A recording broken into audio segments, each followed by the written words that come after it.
Finally, we have some good news in the streaming world. It seems like the past couple months has been hit after hit of bad news. First, Amazon started blocking third-party applications, then they started deleting applications and preventing apps from being installed, removing apps, and of course, they rolled out the Vega operating system on a new Fire TV Stick Select, which sent a lot of people looking for other options.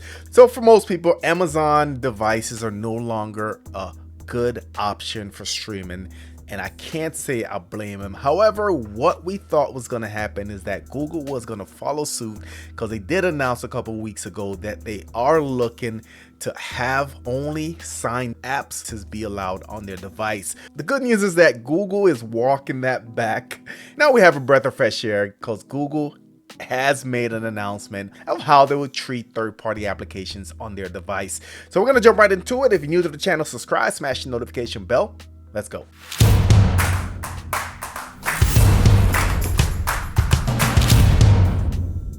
Alright, so when we talking about Google devices and Sideloading, we're talking about devices on Google TV as well as devices that are on Android TV. So we're looking at the on devices, the on 4K Streaming Pro, the on 4K Streaming Plus, the Nvidia Shield TV, the Xiaomi streaming boxes, anything running your Google TV or Android TV. This is affected because these are certified Google devices. So what is the new news from Google? So I'm going to read a little bit from AFTV News. Of course, I'll leave a full link to the article in the description of this video. Title of this one is Google will let users opt out of Android's upcoming sideloading restriction. So I'm not sure how much this is picking up in the mic, but round of applause. Let us as the consumers assume the risk, and then if anything happens, it falls back on us. That's all we're asking for. So let me go ahead and read on. So it says a few months ago, Google revealed that it would soon no longer allow apps to be sideloaded on Android devices unless the app's developer verified their identity with Google. After some harsh feedback from the community, Google has now announced that it's easing up on those upcoming restrictions by allowing experienced users, I'm using air quotes just like it stated in the article, experienced users the option to bypass the new limits and sideload app that they want. All right, so I like what Google is doing here. They're saying, hey, we're gonna have something in place. However, if you're experienced and you're gonna assume the risk, we're gonna allow you to do whatever you want.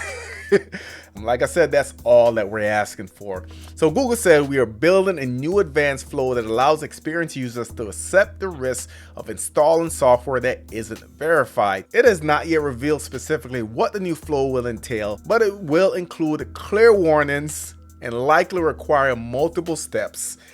All right, game on. I mean, so with that, I don't see anything different from having your Google's phone where you go to install unknown apps and it tells you, hey, these apps aren't verified, or I assume the risk is going to be the same sort of thing. Android's ecosystem president Samir Samat says the users will opt in to install unverified apps, which could mean it is a process that only needs to happen once per device, which is also good news. So essentially that means that if you have multiple devices, whether it's Google TV or Android TV, once you sign into your account and you verified on one account or one device, then you won't have to do it on multiple devices. Okay, it goes on to say, when the restrictions were first announced, Google did say that it would still be possible for anyone to sideload any unverified app through ADB. The updated announcement should mean that on-device sideloading without ADB, such as through Downloader, which is our favorite application, will still be possible after restrictions are in place. It will just require jumping through a couple hoops first. All right, so that one was pretty short but sweet. Again, I've done a couple videos after the moves by Amazon. The Fire TV sticks are at the bottom of the list for most people. A lot of people looking for alternatives. Often I recommend the on devices. They're affordable, they're powerful, they do what's needed to get the job done. But there was always a dark cloud over those devices that if Google was to follow suit like Amazon, then those devices are going to be obsolete. Well, now that's not the case. We do still have Android TV, we do still have Google TV, but also if you want the ultimate freedom, the AOSP devices are still out there, and I plan on showing you guys a couple more in the near future. Let me know your thoughts in the comment section. Of course, we know this is good news for the streaming community, but let me know if you trust it to invest more money into this ecosystem. Of course, if you're new to the channel, subscribe, smash the notification bell. Thank you for watching, and I'll catch you on the next one.